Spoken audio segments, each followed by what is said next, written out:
Hi, hello, welcome back to my channel, or if you're new here, welcome to my channel. My name is Gina, and I have almost finished this entire bottle by myself. There's a reason for it though. I watched the final Hobbit movie for Patreon. I'm not editing it for my other YouTube channel. Screw that. And in order to get through it, I decided to drink my way through it. And boy, did I do so. Because I am currently in this inebriated state, I thought it'd be really fun to post and ask me anything on my Instagram stories and answer your questions. This could be a really bad idea, but here we go. Let's start with one that's on topic of tonight's activities, which is need your thoughts on the final Hobbit movie. I wish I could give them to you. I feel like I watched that movie for both 5 minutes and 5 hours. There were moments in my drunken state where I was like, wow, no time has passed, and an hour had passed. And there were times where I was like, wow, so much time has passed, like at least an hour, and only 5 minutes had passed. If I think about it, I can understand why people do not like that movie. And if I really thought back to the book, I really understand why people didn't like the movie. However, if you were to drink basically an entire bottle of wine on your own and watch it and eat some popcorn, I think you'd have a great time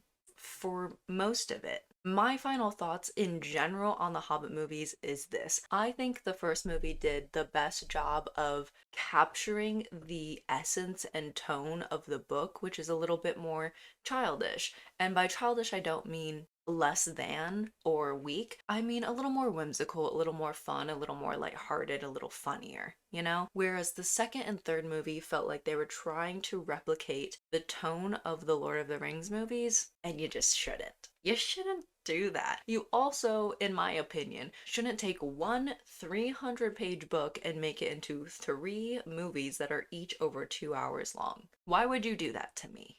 I already have issues with Warner Brothers because they like to copyright every fucking video on my movie reactions channel, even though I don't do anything wrong. The next one is, why are you the coolest? And I picked this one not to like stroke my own ego, but to call out the person who submitted this, which is Smitty. If you do not follow Smitty, here are his socials. Here's his YouTube, his TikTok, his Instagram. I have had the pleasure of actually speaking and spending some time with Smitty in person when I was in New York for New York Comic Con. There are certain creators where you look at and you go, this person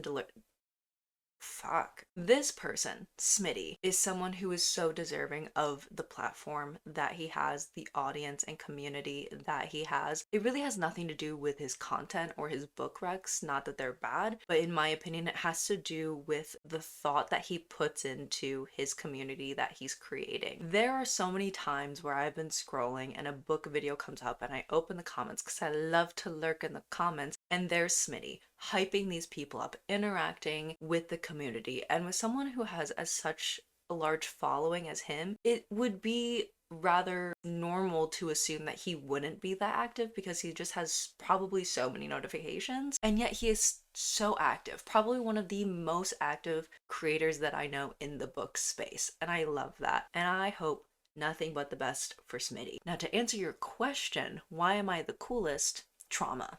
I think trauma made me funny. Would I have preferred to not go through the things I have?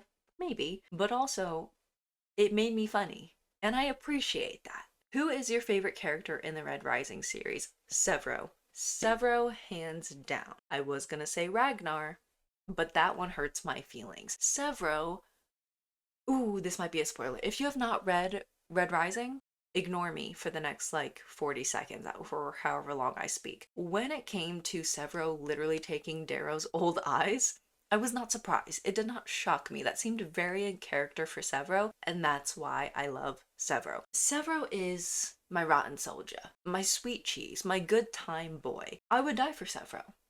I'm just saying it. What genre of book would taste the best? Probably a cooking book, like one with full of recipes. Like it's full of good food that they're teaching you how to make. I think that one would taste the best. Is that a genre though? Cooking? Yeah.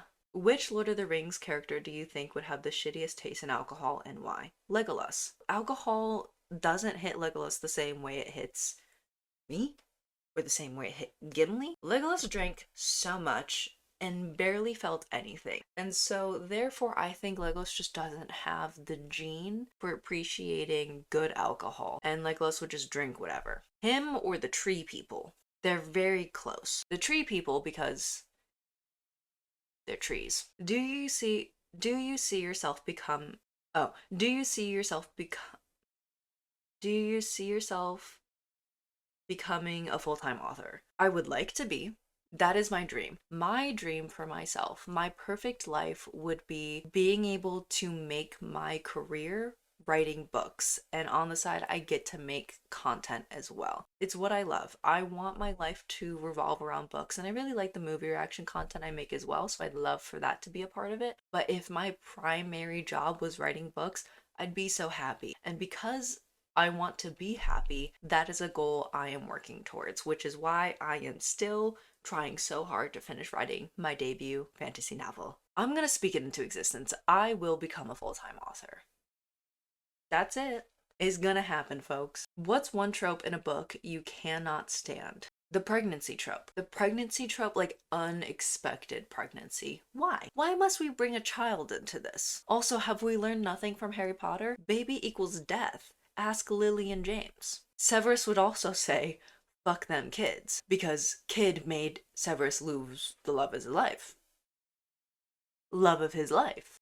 Do you have some book you would like to read, but you kind of know it's going to be cringe? Ooh, let me look at my shelves real quick. I really try to avoid buying books that I know are going to be cringe, because usually if I think it's going to be cringe, that just means it's not my preference, and so I'm not spending my hard-earned money on it. But hold on. I've definitely made some poor decisions in my life when it comes to buying books. If anything, it would be A Good Girl's Guide to Murder or Maze Runner. And the only reason I say that for the cringe thing is just because I know it's going to appear somewhat juvenile to me. And so when I'm saying cringe, it's not in a like a derogatory sense. It's just in the sense of like, I'm not the target audience that the author was intending reading it when they wrote it. That's not to say people my age and older cannot enjoy those books, but I know that I was not the person in mind when this person was writing it. It just might come off slightly juvenile to me. Is there anything on my Kindle that I have that might be cringe? Probably. When it comes to Kindle, and especially Kindle Unlimited, I don't care. I will download anything. What's your favorite sex scene you've read in a book? I'm gonna be so honest with you all. I I don't remember the sex scenes that I read. I recently finished Morning Glory Milking Farm. This is an exclusive edition. Thank you. The sex scenes in this were not my favorite. Honestly, I really enjoyed the book up until they started having sex. My favorite sex scene isn't like quality of the smut. I don't know. It's probably some Hermione fan fiction if I'm being really honest with you. What do you mean you had to get drunk? The Hobbit trilogy is a masterpiece. Girl, tell me about The Name of the Wind. The Name of the Wind is a book that I own, and the author will never finish the series, and people have told me not to read it. But I refuse to unhaul it, because what if I want to just read it one day for shits and gigs? And also I own a really pretty copy. It has sprayed edges, so I kind of refuse to get rid of it. That's all I know. Are you into gaming? Yeah. If so, you may like Legend of Zelda. There's a specific one, I don't know how to say that name. I'm not gonna try because I don't want to butcher it. I think my brother really liked Zelda when I was growing up and I played it once. That's the little elf dude in the green outfit, right? With the little, does he have a bow and arrow or something like that? Some sort of like Robin Hood variant. Sorry if that's offensive or demeaning to the character. I do really like gaming. I really like first person shooter games. My favorite games at the moment are Valorant and Once Human. They both tickle and scratch a different itch in my brain. Valorant is just, you know what, let's shoot. Let's shoot and have a fun time. I usually only ever play it with my friend Carmen, so it's a really fun time. Once Human, fun because if I want to go shoot some things, I can go out and shoot the monsters. But if I want just more of like a Sims vibe, I can sit there and decorate and rebuild my home all I want. And I do that. I go out and I collect wood and rocks and water and I make little meals. And it's really fun. But maybe I'll look into The Legend of Zelda.